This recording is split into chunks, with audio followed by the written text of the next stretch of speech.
Assalamualaikum warahmatullahi taala wabarakatuh, sahabat migran yang budiman, apa kabar semuanya? Wilujeng ayahkieu kumaha daramangkah sadayana. Nah pemirsa, jadi jumpa lagi dengan channelnya sahabat migran ya. Mungkin ini agak sedikit telat, tapi nggak apa-apa ya, telat sehari, 2 hari, 3 hari. Jadi pemirsa, ini ada info terbaru kepulangan pekerja migran Indonesia. Nah jadi langsung saja ke TU ya, seperti biasa itu topik utama. Aku barusan habis nyapu, jarang sekali di sini uploadnya ya, karena aduh sibuk banget. Nah jadi Kemenhub buat aturan baru soal transportasi udara Bandara Soekarno-Hatta. Mungkin udah ada ya beberapa info atau beberapa channel YouTube yang menginformasikan ini, tapi tidak ada salahnya simak sampai selesai ya pemirsa, karena ini penting banget ya. Aduh, sekarang ini di Indonesia virusnya naik lagi. Waduh, kemarin sempat turun ya sebentar, sekarang naik lagi. Entahlah kenapa. Sampai kapan juga kita pekerja migran atau warga negara Indonesia yang pulang ke Indonesia tanpa karantina. Kapan gitu ya? Kita itu pengen banget gitu ya, pulang langsung ke kampung halamannya masing-masing. Pengen banget pemirsa. Nah, jadi pengelola Bandara Soekarno-Hatta sedang mempersiapkan diri berkait adanya aturan baru dari Kementerian Perhubungan Kemenhub soal perjalanan orang dalam negeri. Hal tersebut diutarakan oleh VF of Corporate Communication PT Angkasa Pura II Yado Yaris Mano. Aturan tersebut tercantum dalam surat edaran ya. Kemenhub nomor 26 tahun 2021 tentang petunjuk pelaksanaan perjalanan orang dalam negeri dengan transportasi udara dan masa pandemi COVID-19.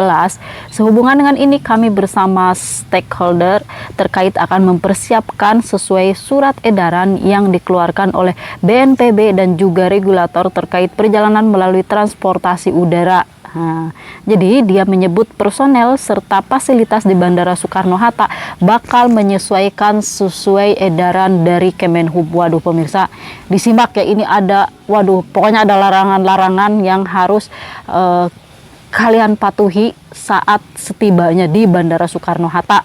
Berkait dengan protokol kesehatan yang diterapkan di Bandara Soekarno-Hatta, Yado memastikan bahwa hal tersebut tetap diatur secara konsisten. Kami bersama stakeholder juga memastikan semua prokes dapat dengan konsisten dilaksanakan. Jadi berikut merupakan sejumlah aturan yang tercantum dalam surat edaran Kemenhub nomor 26 tahun 2021.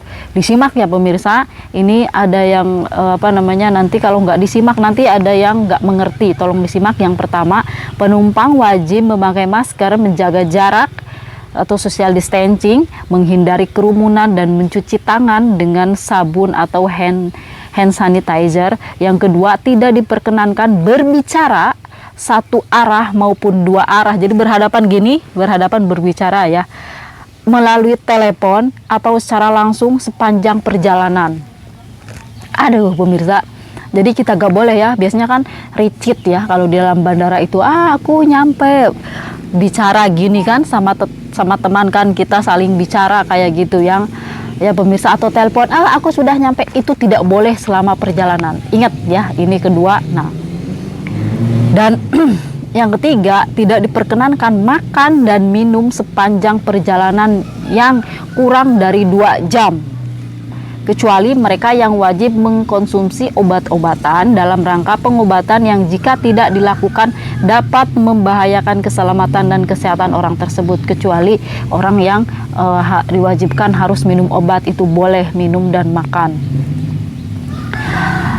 Yang keempat, wajib menunjukkan hasil negatif tes PCR atau rapid antigen yang sampelnya diambil dalam kurun waktu maksimal 2x24 jam sebelum keberangkatan. Ini mah buat yang ke Bali ya pemirsa.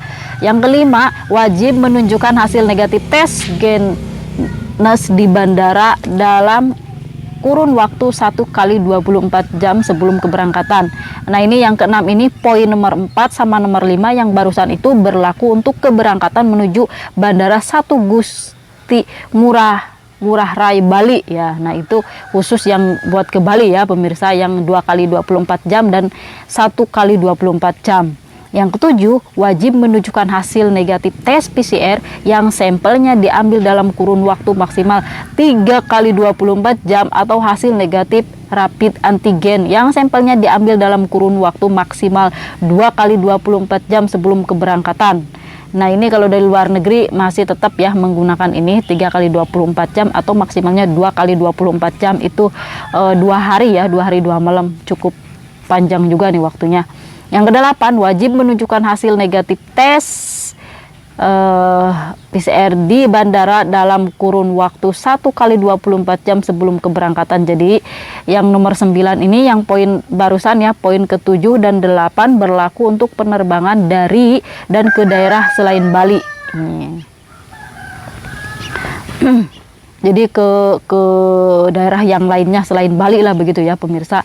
Dan ke-10, poin nomor 4, kalian menyimakkan tadi dari pertama, poin nomor 4, 5 dan 7, 4, 5, 7 dan 8 tidak berlaku untuk penerbangan angkutan udara perintis, angkutan udara di daerah 3T, yaitu tertinggal, terdepan, dan terluar, atau penumpang berusia di bawah 5 tahun ya pemirsa. Jadi kalau yang usianya di bawah 5 tahun itu tidak berlaku. Dan yang ke-11, mengisi EHAC Indonesia pada bandara keberangkatan untuk ditunjukkan pada petugas kesehatan pada bandara tujuan atau kedatangan. Yang ke-12, jika hasil, nih penting banget nih, jika hasil PCR atau rapid antigen adalah negatif, walaupun negatif, namun penumpang menunjukkan gejala, mereka dilarang melanjutkan perjalanan dan wajib melakukan tes diagnostik PCR dan isolasi mandiri selama waktu tunggu hasil pemeriksaan. Nah, jadi pemirsa, kita nih misalkan nih banyak yang belum paham nih yang ke-12 ya, poin terakhir ini. Misalkan kita dari luar negeri nih dan kita sudah membawa hasil tes negatif PCR, kita itu udah ada ya hasilnya itu negatif dari luar negeri kan, dibawa ke Indonesia, ditunjukin di Bandara Soekarno-Hatta negatif. Tetapi kita itu sampai Indonesia itu kita itu kelihatannya sakit kayak gitu loh, kelihatannya sakit ya, ini menunjukkan gejala. Nah, gejala misalkan kita ada gejala kayak gejala COVID kayak gitu. Nah, walaupun kita mengantongi atau kita memperlihatkan hasil tes negatif dan kita ini dilarang melanjutkan perjalanan dan wajib lakukan tes diagnostis PCR dan isolasi mandiri, dilakukan tes PCR ulang lagi ya pemirsa. Dan kita itu selama waktu tunggu hasil pemeriksaan sampai tunggu hasilnya itu selesai, seperti itu. Walaupun kita sudah menunjukkan hasil tes negatif, tapi kalau kita kelihatan sakit, kita dilarang bepergian kayak gitu. Dan mungkin kawan-kawan ada yang melihat beritanya lebih komplit dari ini. Mungkin di sini tidak ada ya. Saya tidak membaca harus dikarantina kayak ya di sini. Tolong ya. Dan coba saya cek dulu ya ke Facebook pemirsa sebentar. Pemirsa, aku dapat informasi ini masih tetap di karantina ya. Masih tetap di karantina ya pemirsa. Ya, selalu berdoa yang terbaik aja buat semuanya, bukan buat Indonesia doang, buat seluruh dunia ini. Mudah-mudahan virus ini cepat berlalu dan agar kita semua bisa bekerja kembali dengan aman, tentram, dan tanpa peraturan-peraturan yang menyulitkan kita semuanya, terutama pekerja migran Indonesia, seperti itu ya. Karena sekarang ini mau kemana-mana harus tes dulu, mau kemana-mana harus dirumahkan dulu atau dikarantina dulu, dan itu waduh, tahu sendiri ya seperti apa. Jadi buat semuanya, jaga terus kesehatan kalian sahabat migran, memakai masker jangan lupa, dan jaga social distancingnya juga ya, jaga pola makannya agar kita tetap sehat.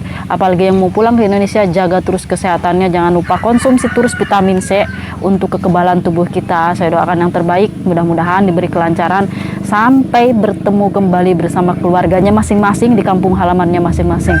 Semangat terus buat semuanya. Wassalamualaikum warahmatullahi wabarakatuh. Jika ada hal yang mau ditanyakan, silahkan komen di bawah sini ya pemirsa.